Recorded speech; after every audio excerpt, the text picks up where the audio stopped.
সাত আসনে সাধারণ জনগণের কাছে আমি বার্তা দিয়েছি আমাকে ভোট দিয়ে জয়যুক্ত করার জন্য, এবং তারা যে উৎসব মুখর, তারা যে আমাদের মাঠে নেমেছে ভোট চাওয়ার জন্য, এবং কি ঢাকা 7 আসনে প্রায় প্রবাসী বাইরে থাকে অনেকে, প্রায় 8-10 হাজার ভোট আমাদের এই লালবাগ এলাকায়।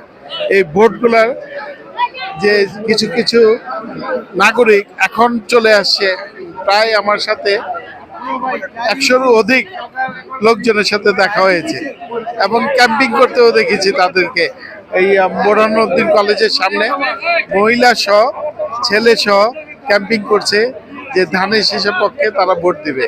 তারা এই লালবাগ আসনে ঢাকার সাথে এরকম সাধারণ লোক যে উৎসব মুখর যেভাবে হয়ে আছেন ধানের শীষে ভোট দেওয়ার জন্য, ইনশাল্লাহ আমি অনেক আশাবাদী তারা আমাকে ধানের শীষে ভোট দিয়ে জয়যুক্ত করবেন।